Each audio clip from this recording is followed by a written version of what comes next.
Party. मैं अभिषेक SP sir स्वागत करता हूं आपके अपने चैनल में जिसका नाम है बायोलॉजी प्लेलिस्ट।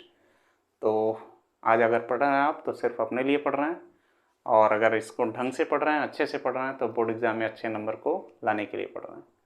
तो बिना किसी इधर उधर की बातें किए हुए सिर्फ अपनी पढ़ाई के लिए सीधे टॉपिक पे आते हैं, जिसका नाम है क्या, ब्लड प्रेशर या रक्तदाब।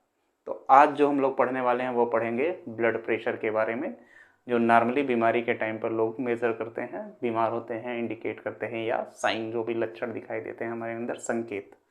तो इसके पहले वाले लेक्चर में हम लोगों ने डबल सर्कुलेशन के बारे में अच्छे से पढ़ लिया है, कैसे हार्ट से ब्लड कहाँ इंटर कर रहा है, डीऑक्सीजनेटेड कहाँ निकल रहा है, कहाँ से ऑक्सीजनेटेड और कहाँ से डीऑक्सीजनेटेड ब्लड हार्ट में आ रहा है, हार्ट के किस चैम्बर में आ रहा है, वही चीज़ें। बस थोड़ा सा आउटलाइन इसमें आएगा और उसी से बाद हम उसको समझाएंगे। उससे पहले ये दो टॉपिक आपको दिख रहा होगा, जिसमें एक है आर्टरी, दूसरा है वेंस। आर्टरी को हम कहते हैं धमनी और वेंस को हम कहते हैं सिराएं। सिंपल सा, उसी दिन मैंने बोला था कि शरीर के सभी भागों में रक्त को ले जाने का काम कौन करेगा, आर्टरी या धमनी। जो कैसे ब्लड को ले जा रहा है, ऑक्सीजनेटेड या शुद्ध रक्त को। और शरीर के सभी भागों से रक्त को ले आने का काम कौन कर रहा है, वेंस या सिराएं।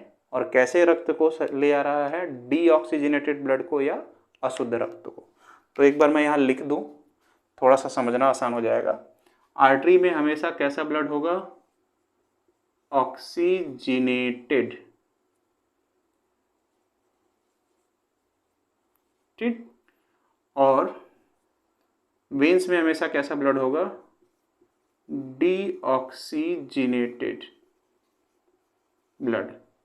ऑक्सीजनेटेड ब्लड किसे बोलते हो, जिसमें ऑक्सीजन अधिक हो और कार्बन डाइऑक्साइड क्या हो, कम हो।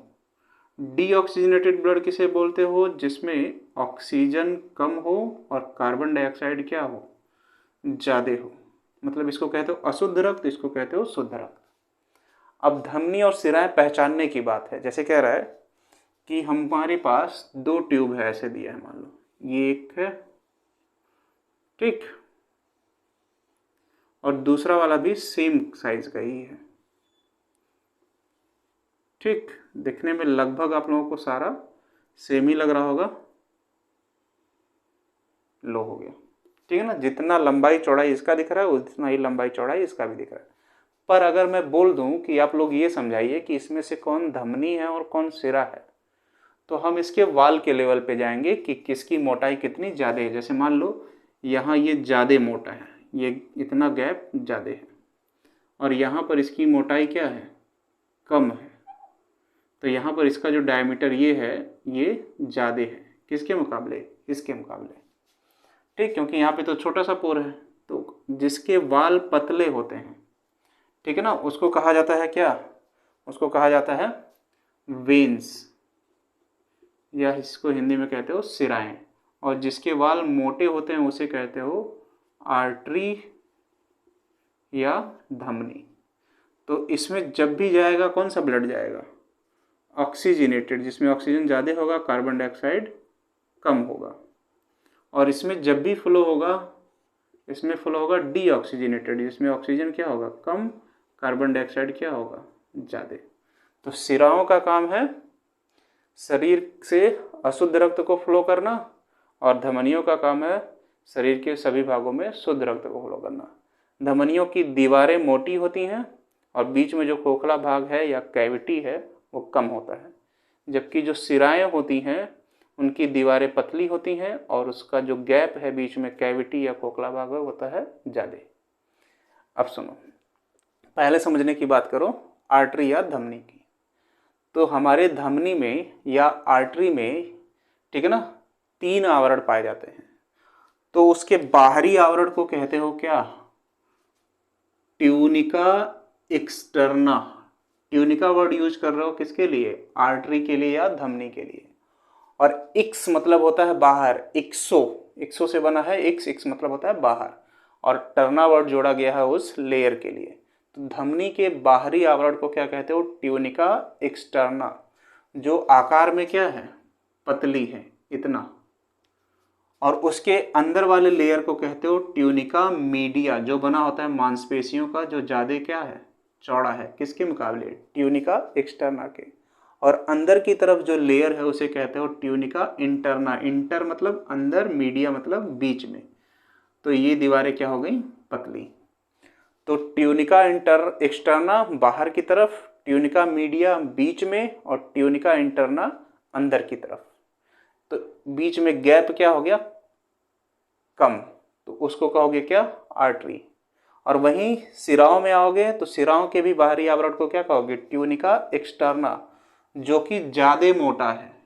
किससे, धमनी के ट्यूनिका एक्सटर्ना से। और दूसरा लेयर ट्यूनिका मीडिया इसमें भी है और इसमें भी ट्यूनिका मीडिया। तो इसका ट्यूनिका मीडिया धमनी का मोटा है और इसका ट्यूनिका मीडिया क्या है, पतला है। ठीक, इतनी दूर। और इसके लिए अंतिम लेयर को कह रहे हो ट्यूनिका इंटरना, और इसके भी अंतिम लेयर को कह रहे हो ट्यूनिका इंटरना, जो कि लगभग सेम है। तो ये वाले केस दोनों में क्या है, उल्टे हैं। इसमें ट्यूनिका मीडिया मोटा है और इसमें ट्यूनिका मीडिया पतला है। तो पतला होने की वजह से यहाँ पर गैप क्या होगा, ज़्यादा होगा। अब अगर टोटी से पानी तुम कहीं फूल वगैरह में या गमले वगैरह में डाल रहे होगे तो देखोगे अगर ज़्यादा उसमें गैप है तो वो क्या होगा, वहाँ से पानी धीरे धीरे फ्लो हो रहा है। लेकिन आगे पकड़ के तुम दबा दोगे तो पानी निकलने के लिए जगह कम हो जाती है, तो वहाँ पे प्रेशर क्या होता है, ज़्यादा लग जाता है। तो अगर पूछेगा आर्टरी और वेन्स में से किसमें प्रेशर ज़्यादा होता है, तो प्रेशर हमेशा ज़्यादा किसमें होगा, आर्टरी में। इसमें प्रेशर ज़्यादा होता है, किसका, ब्लड का। और जो वेन्स है इसमें प्रेशर हमेशा कम होता है, किसका, ब्लड का। इसमें ब्लड का प्रेशर क्या होगा, कम होगा। ठीक। और प्रेशर कहने का मतलब ये है कि जब ब्लड उसमें फ्लो हो रहा है आर्टरी में या वेन्स में, तो उसकी दीवारों पर कितना वो प्रेशर डाल रहा है अंदर की तरफ से, तो उस प्रेशर को हम मेजर करते हैं। तो उसी को हम क्या कहते हैं, ब्लड प्रेशर। 1 मिनट का समय देना मुझे जरा, मैं गर्मी हो रहा थोड़ा।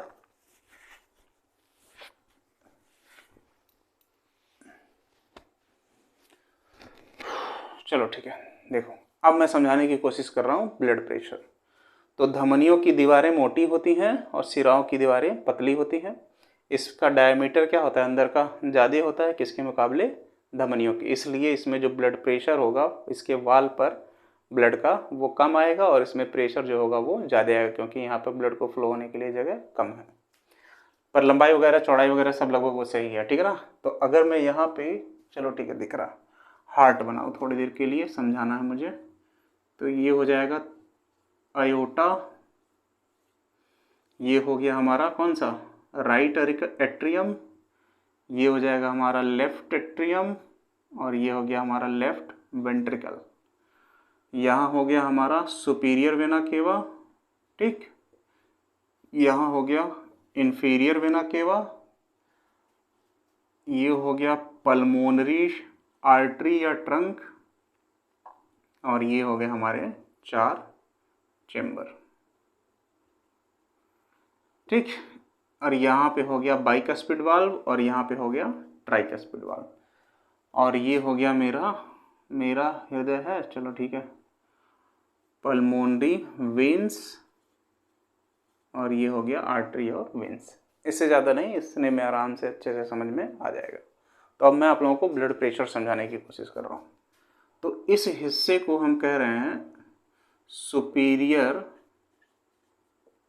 वेना कावा, ठीक। इस हिस्से को कह रहे हो इंफीरियर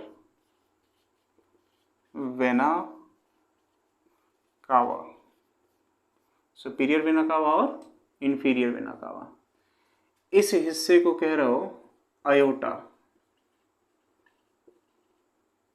ठीक। मान लो कह रहा है इसको आर्टरी, कटा नहीं ना, नहीं, या इसी को कहोगे हिंदी में धमनी, और इसको थोड़ी दिन के लिए मान लो वेन्स, ठीक, या सिराएं। अब इंफीरियर वेना केवा का काम क्या है, शरीर के लोअर पार्ट से ब्लड को ले आना, कहाँ पर, राइट एट्रियम में। और सुपीरियर वेना केवा का काम क्या है, बॉडी के अपर पार्ट से ब्लड को ले आना, कहाँ पर, राइट एट्रियम में। और ये कैसे ब्लड को ले आएंगे, दोनों डीऑक्सीजीनेटेड ब्लड को।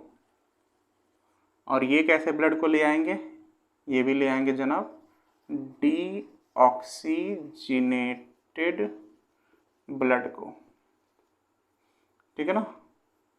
थोड़ा सा बोरिंग ये लग रहा होगा कि मैं यहाँ पे डबल सर्कुलेशन वगैरह क्यों समझा रहा हूँ, पर उसका काम है इसलिए। ठीक है ना। अब देखो, अब आओ सीधे किस पे, हार्ट में दो प्रोसेस होता है, एक होता है सिस्टोलिक और दूसरा होता है डायस्टोलिक। पहला सिस्टोलिक, दूसरा डायस्टोलिक। ये दोनों बहुत ही इंपॉर्टेंट हैं ब्लड प्रेशर के लिए। तो सिस्टोलिक और डायस्टोलिक, मान लो ये हार्ट है, हार्ट पिचका, तो पिचकने के प्रोसेस को क्या कहोगे, सिस्टोलिक। ये हार्ट फिर से फूला, तो फूलने के प्रोसेस को कहोगे क्या, डायस्टोलिक। जब भी पिचकेगा तो हार्ट से ब्लड निकलेगा, और जब भी फूलेगा तो हार्ट में ब्लड आएगा। दो चीज़ें क्लियर रखना, पिचकना सिस्टोलिक, फूलना डायस्टोलिक। पिचकना हार्ट से ब्लड निकलना, डायस्टोलिक हार्ट में ब्लड आना। जब भी सिस्टोलिक हुआ हार्ट से ब्लड निकल के जाएगा आर्टरी में, जब भी डायस्टोलिक हुआ वेंस के थ्रू ब्लड आएगा हार्ट में। ठीक है ना, इतना काम क्लियर रखना। तो कह रहा है कि हार्ट में सबसे पहले सिस्टोलिक क्रिया हुई या डायस्टोलिक क्रिया हुई, दोनों एक काम होगा। तो मान लो कह रहा है अभी हार्ट में कौन सा प्रोसेस हो रहा है, डायस्टोलिक। तो जब भी डायस्टोलिक होगा तो हार्ट में क्या होता है, ब्लड आता है। तो डायस्टोलिक के टाइम पर शरीर के लोअर मतलब निचले हिस्से से और शरीर के अपर पार्ट से डीऑक्सीजनेटेड ब्लड कहाँ आएगा, राइट एट्रियम में। मतलब हार्ट का आकार बड़ा हो रहा है, हार्ट में रक्त भर रहा है। तो जब भी भरता हुआ आएगा तो वेन्स में जो प्रेशर लगेगा उसके वाल पर, वो लगता है 80 mmHg का, मिलीमीटर मर्क्यूरी। ये भी वेन्स का काम है हार्ट में ब्लड को ले जाना, तो इस पर भी प्रेशर कितने लगेगा, 80 mmHg या 80 मिलीमीटर मर्क्यूरी का। तो हार्ट में डायस्टोलिक की क्रिया हुई, जिसके कारण हार्ट का आकार क्या हुआ, बढ़ा हुआ, जिसके कारण हार्ट में जितने भी वेन्स आए हुए हैं वो ब्लड को हार्ट के अंदर पुश कर रहे हैं। कहाँ पर, राइट एट्रियम में। जिसके कारण वेन्स पर जो प्रेशर जनरेट हो रहा है उसके वाल में अंदर की तरफ ऐसे चारों तरफ, इसमें वो प्रेशर कितना है, 80 mmHg का, 80 मिलीमीटर मर्क्यूरी का। अब हार्ट में कुछ टाइम के बाद क्या होगा, सिस्टोलिक होगा, मतलब वो पिचकेगा। तो पिचकने के टाइम पर हार्ट से ब्लड क्या होता है, निकलता है, पल्मोनरी आर्टरी में भी और आयोटा में भी, दोनों एक साथ। तो जितने भी आर्टरी होंगी, एक आर्टरी यहाँ है तो उसकी दीवारों पर क्या होगा, प्रेशर जनरेट होगा 120 मिलीमीटर मर्क्यूरी का। ठीक है ना।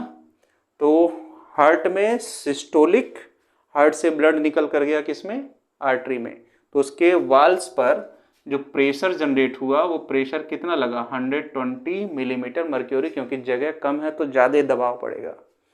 और जब हार्ट में डायस्टोलिक हुआ, हार्ट का आकार बढ़ा, तो हार्ट में आ रहा है ब्लड, तो उसमें जगह ज़्यादा है, वेन्स में, सिराओं में, उसकी चौड़ाई क्या है, ज़्यादा है, इसलिए वहाँ पर प्रेशर क्या होगा, कम लगेगा। सिस्टोलिक डायस्टोलिक, सिस्टोलिक डायस्टोलिक, ये क्रिया लगातार चलती रहेगी, जिसके कारण आर्टरी और वेन्स की दीवारों पर क्या लगता है, प्रेशर लगता है, और उसी प्रेशर को हम कहते हैं क्या, ब्लड प्रेशर। तो वेन्स में जो ब्लड प्रेशर होता है वो 80 mmHg का होता है, और जो आर्टरी में ब्लड प्रेशर होता है वो होता है 120 mm।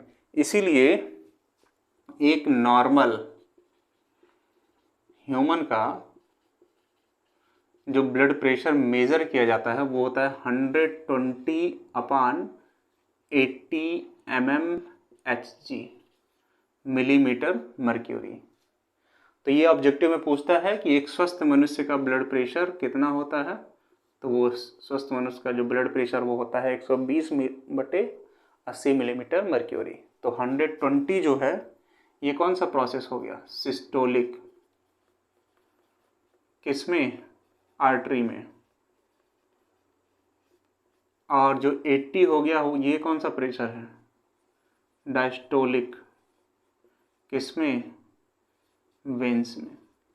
अब इतना समझ लोगे ना। और इसी से जब ये बढ़ा 130 हुआ, 35 हुआ या 90 95 हुआ तो बोलोगे क्या, उसका ब्लड प्रेशर बढ़ा हुआ है। और उससे नीचे आएगा तो बोलोगे क्या कि उसका ब्लड प्रेशर घटा हुआ है। बस इतनी सी बात है। दूसरी चीज़ है कि हम ब्लड प्रेशर को हमेशा मेज़र करते हैं बाएं हाथ में, इस बात का ध्यान रखो। और जिस मशीन की सहायता से हम ब्लड प्रेशर को मेज़र करते हैं उस मशीन को कहते हैं हम लोग स्फिग्मो, SPHYGMO, मैनोमीटर।